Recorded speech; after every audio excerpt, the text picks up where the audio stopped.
Hi guys, welcome back. The topic I'm going to explain to you now is ankylosing spondylitis, where we're going to talk about a young male patient in a case-based scenario. In all the rheumatological disorders that I've discussed with you earlier, I have always described a young female. Now, the reason why this guy has come to me today is because he's describing low backache, which has been persisting for previous 3 months and initially did not come to me. He maybe went to an orthopedician who thought that he's having disc prolapse, which is so common nowadays due to faulty sitting habits. And this guy could be on tablets of gabapentin, pregabalin, and painkillers, but there is no relief. What really got my attention going for this particular case was that he's telling me the doctor, my pain can be nocturnal. Now that's okay. I mean, pain even in sciatica or disc prolapse can also be nocturnal, but this pain is rather increased by inactivity. But when I start moving around, my pain decreases. Now this is very, very surprising. Why? Because let us take up a case of a relatively obese female who's having a disc prolapse. When she's standing in the kitchen for 10-15 minutes or maybe 30 minutes to cook dinner or lunch, whatever food item she's cooking, standing can contribute to worsening of pain in neurogenic claudication. You see, you're all aware vascular claudication is what you traditionally read in surgery with Burgess disease, where on walking the pain would come. In neurogenic claudication, the pain is worsened on standing, and mostly in sciatica, the pain would be starting from buttocks and going on the backside of the thigh. In this particular male patient, he said a very interesting thing. He said, "Sir, when I stand, the pain tends to reduce. When I start walking, the pain tends to reduce, but it is lying in the bed continuously that tends to worsen my pain." So this particular description where you read about pain decreasing on physical activity, decreasing on exercise, taking a hot bath is a clinical hint. Obviously, it's not a sure shot guarantee, but it's a hint that there could be something beyond a standard low backache contributed by an orthopedic cause. You see, most of the time we will start treating these patients with painkillers because we might think that this person is having sciatica, and a MRI spine should definitely be done in these patients, which will not be able to pick up any kind of disc prolapse or a mild thecal bulge, which is primarily due to faulty sitting habits. Well, MRI spine can help in diagnosis of this condition also, and because it can pick up bone marrow edema. When I discuss the diagnostic features of this disease, I'll say this very peculiar term once again. Bone marrow edema is an early presentation because we are not going to wait for sacroiliitis and then a bamboo spine manifestations to develop, which are very classical and are rather, I would say, either a delayed diagnosis or rare presentations. Nowadays, we can pick up the disease early simply by demonstrating on a MRI spine of this person, especially the MRI pelvis, because the pain is lower down, demonstrating presence of a bone marrow edema. Now, more about the diagnostic features later, but these patients would not be advised to participate in competitive sports or body contact sports like hockey or football, because if they collide with somebody, their rigid osteoporotic spine can fracture. I will speak about this fact later also, that the leading cause of death in ankylosing spondylitis can be a fracture of a rigid osteoporotic spine, and because in these patients there is a involvement of the cervical spine also, so you will definitely notice regarding a predominant nuchal neck stiffness present in these patients. The range of movement is lesser. Well, the importance of knowing all this information is that if you're sitting for a medical checkup, you're the medical officer on recruitment of Delhi police or traffic police or Indian army. If you recruit somebody who's having ankylosing spondylitis, he will not be able to handle the training one, and the government will obviously have to spend a lot of money on taking care of the health of this particular individual, which would be actually wasteful because this guy could get injured in an irreversible fashion. A very classical term that I'll now teach you is called as enthesopathy, that you always read in literature of ankylosing spondylitis. So let us understand what it basically means.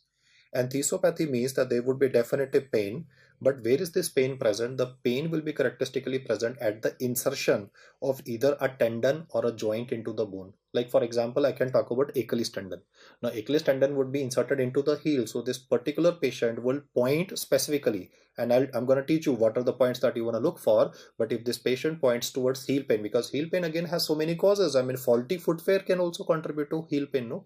So this particular person will specifically point posteriorly and will put his finger exactly at where the Achilles tendon is inserted into the calcaneum. So pain at insertion of tendon slash ligament is the technical meaning of the word enthesopathy, and this will definitely give you a hint. And as I've highlighted, the pain in the back of these patients could also be present when the person is lying down. So nocturnal pain will make these patients purchase painkiller tablets in bulk. They will rather be saying that I wake up with pain in my back and I've taken a painkiller tablet. So obviously side effects of painkillers could also be present in these patients. And in fact, one of the reasons why this patient came to me is because when he or she went to an orthopedician, they simply prescribed more painkillers, and because of the disability caused by painkiller, which could be in the form of gastritis, this patient came to me. And when I was taking in retrospective history, I came to know that he was suffering from not only the complaints of low backache, but even the side effects of painkillers in the form of gastritis.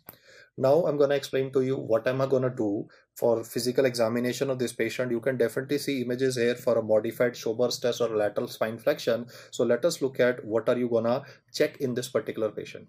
Well, first of all, you need to demonstrate tenderness at the sacroiliac joint. That is the earliest involvement in ankylosing spondylitis. I mean, radiologically, obviously, you can see bone marrow edema, but otherwise, if you just exclude the word bone marrow edema from the options, then tenderness at the sacroiliac joint or sacroiliitis is what you always traditionally read. Over and above this, the person might even put his hand like this at this area. That would be the sternoclavicular joint. So I am just trying to point out to the areas where this person is gonna complain of pain, or you have specifically asked the patient, just point out to the area, just put your hand where it hurts, and the patient is putting his hand on his neck like this. So I noticed that he was putting his fingers especially on the tips of the spinous processes of the vertebra. And as I've already forewarned you, that if these patients are going to participate in body contact sports, then chances of irreversible injury and even a fracture of the spine can definitely occur. The sites where you will notice the tenderness would be tibial tuberosity and the heel. Well, about the heel component, I've already spoken about. You will also notice substantial buttock muscle atrophy. As I said initially that these patients are having buttock pain, so I decided to examine the buttocks of the patient also. I noticed a substantial muscle atrophy, and now I'm gonna do a modified Schober's test. In the Hindi version, I've talked about the standard Schober's test. Here I'm talking about modified Schober's test. So let's just have a look at how do you do this test primarily. You see, for doing this test, you would be selecting the posterior superior iliac spine of this person, PSIS, that you can feel from the back. You'll just put a point initially. Then you can make an additional line, that is a point which would be 5 centimeter below, and you can put another point that would be 10 centimeter above where I had put the red dot. You see, the red dot was at the midline with relation to the posterior superior iliac spine. So the total length of the 2 points that I've highlighted before you, which are now being shown in color green, would be approximately 15 centimeter. All you will do now is ask this person to bend forward. Like for example, when you're doing yoga, you bend forwards and you try to touch your toes. These patients may not be able to do that, so you will just motivate them. Okay, try as much as you can. You are asking or requesting this person to bend forward and touch their toes. In a normal individual, you will notice that the line, that is the total distance between these two, is about 15 centimeter, the points that are marked in green. This can substantially increase. It can increase to as much as 21 centimeter, 22 centimeter. I mean, the increase will be substantial because our spine is flexible. But in a person who's having ankylosing spondylitis, you will notice that the distance between these 2 points will definitely not be able to increase like normal. I said normal increase of distance between the 2 points shown in color green would be 5 centimeter or more, but in this person it would be less than 4 centimeter. So in exam, it is unlikely that he will ask you to mention regarding the steps of the Schober's test, which I just said before you. I would like to reiterate my statement. In the Hindi section, I've talked about the plain Schober's test. This time I've said the word modified Schober's test. Whenever possible, speak about modified Schober's test only. And the result is uniform in both of them. The result is uniform in both of them, that the distance between the 2 points will be less than 4 centimeter, whereas normally in any individual the distance between the 2 points will increase by more than 5 centimeter. That is, if it is 15 centimeter, it will increase to 20, 21, 22. But if it increases to, let me say, only 18 or 19 centimeter, that means there is some restriction of the spine. In fact, my next test will make it relatively easier for you to appreciate. You see, if I request you to just stand with your feet slightly apart and ask you to bend laterally so that your hand touches the lateral aspect of your knee joint, you and me can do this. but in these patients there will definitely be a restriction. Both the forward bending part as well as the lateral bending in this particular individual will be reduced. Now, well, when it comes to the lateral bending part, there is no measurement that we can do. All I'm saying is that as compared to normal person, the ability to perform this activity that is shown in the figure that are marked with red, the curvature of the spine will be substantially reduced. In the later part of the illness, you will even notice that the height of these patients might become lesser than what it actually was. Why? I mean, what are the reasons why the height is becoming relatively lesser? One is substantial thoracic kyphosis. I'll show you an image also that will make you more comfortable with what I say, but I want you to read and understand this because this is a very atypical statement I made. Height of adult person is decreased as compared to what it was initially because of one, a thoracic kyphosis component, and second is loss of lumbar lordosis. I want to reiterate the fact that I could have actually started with describing a bamboo spine and a dagger sign in this particular case. Yes, they are important from radiological perspective, but they occur fairly late in the disease when the case has either not been diagnosed or has not been given biological treatment, which I'll explain to you. I mean, what is the drug of choice for this condition? That can be a question for you at the moment because you studied pharmacology anyway. And well, it is biologicals. No, we use infliximab infusions for these patients on a regular basis based on a scoring pattern, and we get very good results with that because there's a limit to how much painkiller you can make this guy consume. The reason for decrease in height of this person, as I showed or highlighted before you, was increased in thoracic kyphosis and a decrease in the lumbar lordosis component. And the bad news is if you are not able to identify this condition, or if these patients do not come to you and seeking services of alternative traditional medicine and mixopathy stuff, then bamboo spine, and you can definitely notice these osteophytes. No, so I can also say the word dagger sign here. These are very classical terminologies, and very rarely would you see cases like these at the moment. It is most of the time early presentation where you notice a modified Schober's test or lateral bending being reduced. Additional thing you can do is measure the chest expansion. Just ask this guy using a routine tape, ask this guy to take in a deep breath and then exhale out. So inhalation, exhalation, make him do some practice breaths. But in this particular case, you will notice that the chest expansion will be substantially reduced. Now, chest expansion reduction less than how much is to be taken significantly? That would be less than 5 centimeters. So we need to get numbers right. I said two things. In modified Schober's test, I was saying normal expansion is more than 5 centimeter. Anything less than 4 is abnormal. But for chest expansion, it is less than 5 centimeters. So get the numbers right, 4 and 5. For modified Schober's, less than 4, and for chest expansion, less than 5 centimeter. And these are anyway features that would help you in suspecting ankylosing spondylitis. The next point that I will say, however, is very characteristic for this disease because whenever you read about ankylosing spondylitis, it is always about the word spondyloarthropathy. So let us try to remember the features of spondyloarthropathy because this is an important diagnostic feature of this condition as well. So I'll try to give you a mnemonic that will make things relatively easier for you. The mnemonic I want you to remember is called as spine ache. So we go a little slow this time and we try to remember the features of spine ache, where alphabet S would stand for sausage digits. Well, you can read about sausage digits even in cases of psoriatic arthritis, right? That is also an example of seronegative arthritis. I'll make a list of conditions where Ra factor is always negative, so you call them seronegative arthritis. But yes, one sausage digits can be encountered because associations can be present. So sausage digits could be read by you even in literature of ankylosing spondylitis. Then there could be skin lesions which would be having silvery mica-like plaques. If you peel off these skin lesions, then there could be bleeding points that is called as Auspit sign.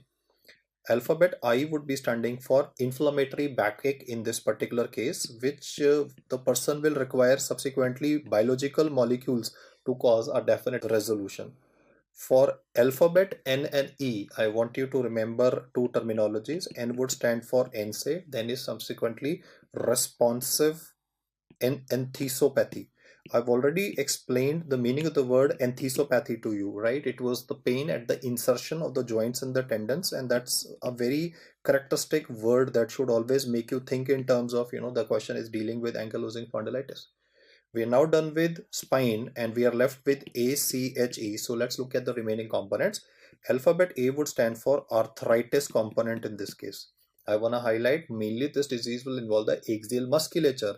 So therefore arthritis component comes up. Then C would stand for Crohn's and ulcerative colitis. Well, I have discussed this in the GI section that when you study extra articular manifestations of inflammatory bowel disease, I've said lots of patients of inflammatory bowel disease can be HLA-B27 positive, and same is the situation for ankylosing spondylitis as well. So there could be even association with inflammatory bowel disease. You see, I did not begin the discussion by talking about HLA-B27 because that you already know. What I want to highlight is terms like enthesopathy, spondyloarthropathy, which are the ones which are so longish that one tends to avoid them, and that is what I want you to be more comfortable with. Alphabet H would stand for obviously the inevitable HLA-B27 positivity. We'll make a list of conditions where it is positive, and then would be the eye manifestation, that is uveitis in this case, that could cause blurry vision of this particular person, and this happens to be the number one extra articular manifestation. Let us revise this mnemonic spine-ache once again before we go forwards and discuss other allied aspects. Spondyloarthropathy is one of the important diagnostic features of this particular condition, where you could be having sausage digits, psoriasis, inflammatory backache. Remember, I is not being used in the mnemonic for inflammatory bowel disease. That's only for the mnemonic, guys. I is not IBD. Are being made to remember, especially for inflammatory backache in this guy. Then is NSAID responsive enthesopathy. Then would be arthritis, association with inflammatory bowel disease, HLB27 positivity, and a uveitis component. So do get this slide very correct and imprinted in your brain, because this is definitely or likely what is gonna be asked. Now, as I've highlighted, if he says what is the most common extra articular manifestation that you see with ankylosing spondylitis, like I was teaching you earlier, extra intestinal manifestation of inflammatory bowel disease. I hope you recall the statement. Extra intestinal manifestation of inflammatory bowel disease is arthritis. It could be sacroiliitis. Here I'm teaching you extra articular manifestation of ankylosing spondylitis, the HLA-B27 condition. That's gonna be uveitis.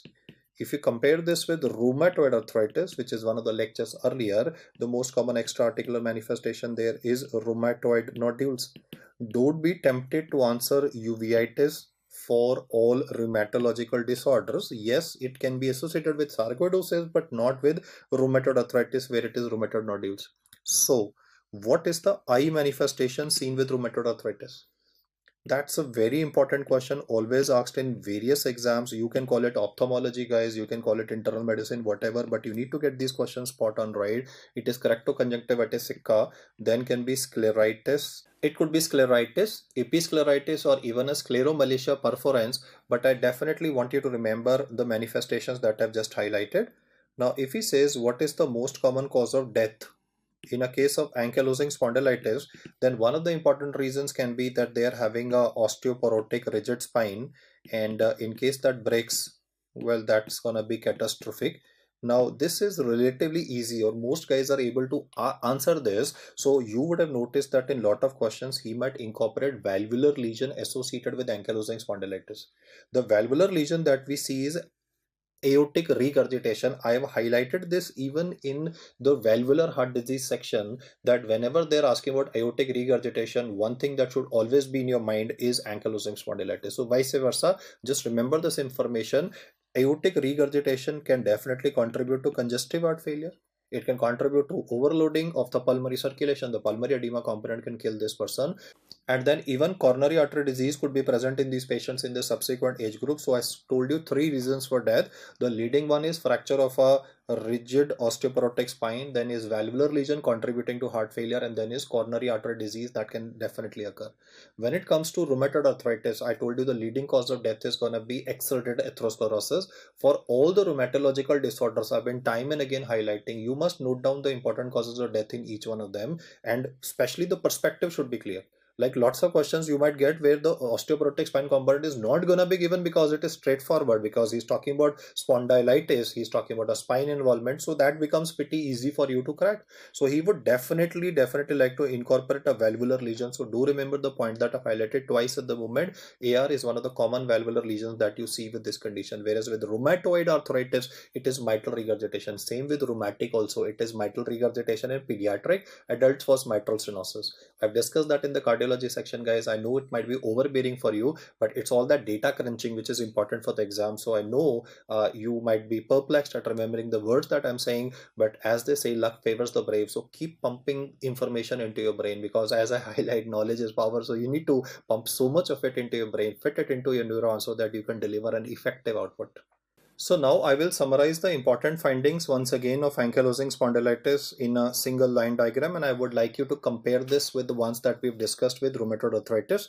In fact, I've drawn a similar kind of diagram even in the topic of rheumatoid, so you can draw the same two diagrams by yourself, or draw them on two stick-on pads, keep them side by side, and then read the manifestations in comparison, because the questions are asked in the form of accept, or you will say mark the multiple correct options. It is uveitis versus the ocular manifestation of keratoconjunctivitis sicca or scleritis or episcleritis that might be seen.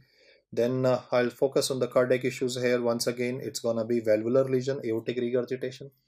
In fact, it could be ischemic heart disease. It could even be a third degree heart block developing in this patient. So even the bradyarrhythmia component is worth remembering for this condition. The disease can definitely involve the lungs as well, and in case the lungs are involved, it is upper lobe fibrosis that is seen. What I will tell you next is itself a multiple choice question. In which conditions would you read about upper lobe fibrosis of the lungs? So the mnemonic for that is SAT, S-A-T.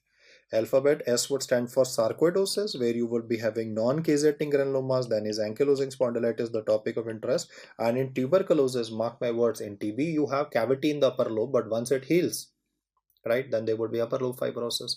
So do remember the SAT mnemonic over and above the spine ache that I'm trying to teach you.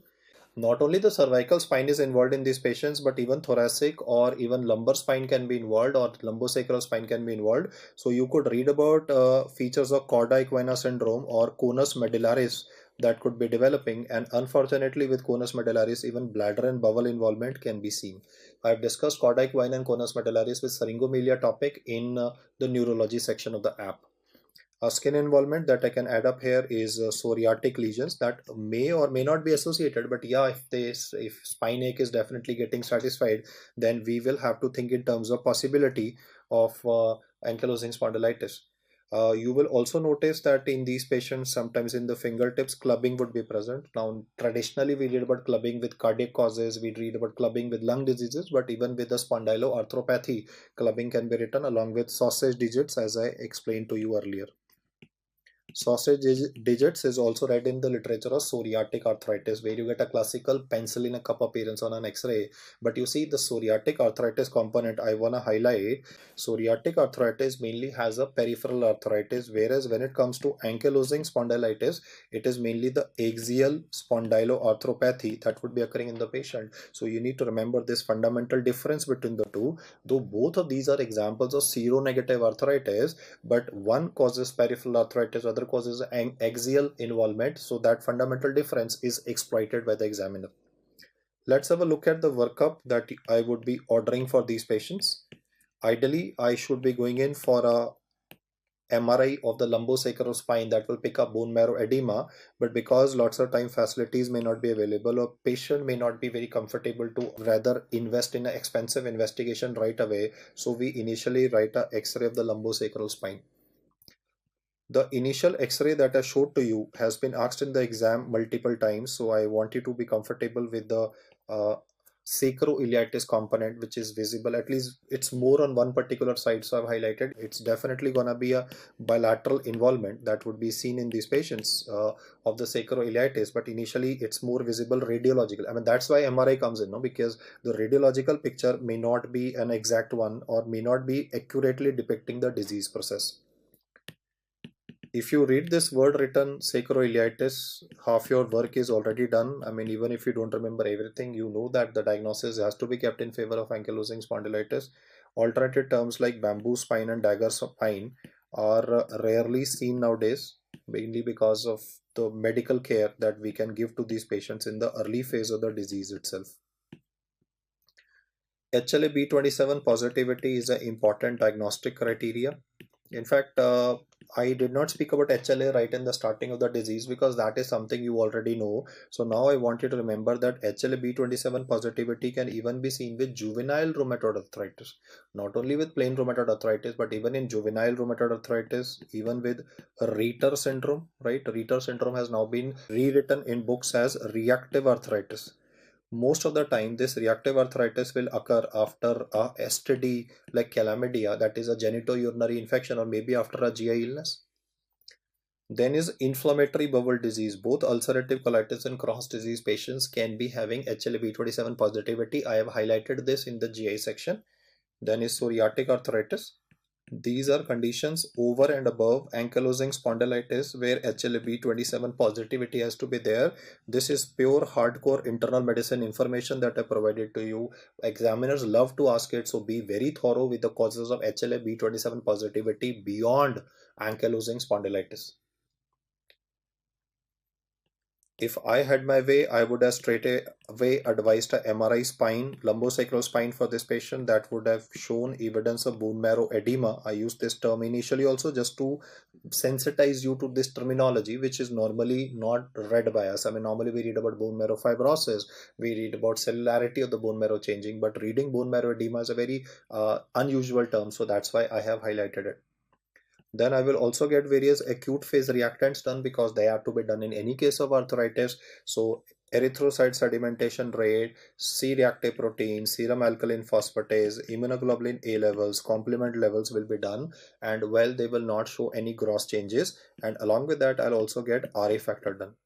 RA factor in these patients will turn out always to be negative. Not that it is a diagnostic feature. What I'm telling you is that why do we always call it seronegative arthritis? Then the reason why we call it seronegative arthritis is because RA factor is negative in some forms of arthritis, and there are 5 of them that I want you to remember. Listen to the words very carefully.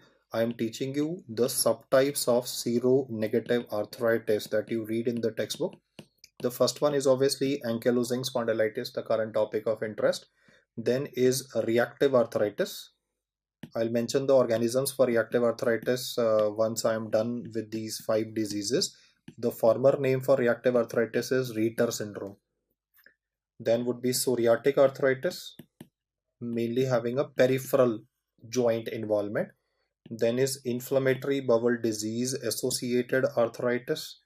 And last is undifferentiated variety. You can skip the 5th one. I mean, nobody will bother you with that, but I want you to remember 5 subtypes of seronegative arthritis are the ones which are mentioned here. For the inferior 4, I want you to remember that they predominantly are having a peripheral arthritis component, whereas for ankylosing spondylitis, as I've highlighted, it will mainly be a spondyloarthropathy as a predominant feature. Now the reason why we have studied so many details is because if you read a question where in a MRI spine is speaking about a bone marrow edema, great, you are anyway knocking at the doors of the diagnosis. Or if he says the word sacroiliitis, it would be a piece of cake for you to solve the question. Either of the two, if written in a question with any one spondyloarthropathy feature that I've explained, the mnemonic was spinaic, any one spondyloarthropathy feature, your diagnosis is ankylosing spondylitis. On the other hand, if it does not give you evidence of any imaging, but rather talks about this blood test HLA-B27 positivity, and along with this, then you need to demonstrate at least 2 spondyloarthropathy features. The mnemonic was spinaic for the same. So this is the final crux of the entire discussion that we have done. This is what is written in the textbook as diagnostic criteria for ankylosing spondylitis. Let's revise them once again. Either you should have imaging evidence with 1 SPA spondyloarthropathy feature, or you should be having HLA-B27 positivity with two spondyloarthropathy features. Most guys will tend to mess up between that 1 and 2 number, in a sense that with imaging it is only 1 required because you've already demonstrated the damage. But when it comes to a blood test, because HLA-B27 positivity can be seen with so many other conditions, that is why we need to incorporate 2 spondyloarthropathy features. And once you have confirmed the diagnosis based on these diagnostic criteria, it is time for treatment. The first line management of these patients would anyway be non-steroidal anti-inflammatory drugs, but then there's a limit to how much you can use because the pain in these patients, especially the nocturnal pain, can be disabling. Because if somebody is having pain in the back at night, he cannot go to work in morning. So due to loss of productivity, this guy has come to you, you will add sulfasalazine. Yes, I've taught sulfasalazine in inflammatory bowel disease. I've talked about sulfasalazine in management of rheumatoid arthritis. And today I'm telling you that we are definitely going to use this molecule even in ankylosing spondylitis. It definitely tends to reduce or ease off the manifestations. Now, before I add a new drug, what I will do is I will calculate a index that is called as Budseye index. Well, there was a doctor by the name of Dr. Bath who created this index by which we can see how good or how bad the patient is performing to your medical treatment. We call it Bath Ankylosing Spondylitis Disease Activity Index. Here you will basically quiz the patient regarding his symptoms on a regular basis, and you can ask the patient to fill it up, or maybe if he's not educated you can just translate, because the form is in English. You can translate and ask the patient in Hindi and fill up the form by yourself. If you notice that the Bardseye index is turning out to be more than 4, it means the fact that you need to start biologicals in the patient. As I said, I mean, we don't start biologicals in all patients right away. The decision is made on the basis of Bardseye index, that is Bath Ankylosing Spondylitis Disease Activity Index, and the infliximab, which is the preferred drug for management of this patient, is infliximab. The infusions are obviously gonna have a little bit of side effects, but then at the same time the quality of life improvement is something which is again very dramatic. As far as the role of methotrexate is concerned, though it is used by lots of people, it is having conflicting results. So is the case of gold salts and especially steroids. I mean, you will notice a lot of orthopedic people even giving injectable in intra-articular steroids to these patients, oral steroids to these patients, but then you very well know the side effects of steroids on a long-term basis. As far as Harrison is concerned, he has written this line. You can yourself check, or if you want a snapshot, you can mail me across at marvamedicine@gmail.com. I'll send you a snapshot which categorically mentions that there is no disease modifying role with respect to these drugs. It's only for symptomatic elevation that it can be done. The topic is relatively a straightforward one, guys. The diagnostic features are never a problem for anybody, because as I said, imaging will always have more importance than HLA-B27 positivity, which is seen in multiple other conditions. So the slide that I personally find important for you to remember are issues like aortic regurgitation. So one, on a small stick-on pad, make a diagram similar to this which I made in rheumatoid arthritis, compare the manifestations of the two, and that way you will be in a much more comfortable position whenever this particular topic is asked.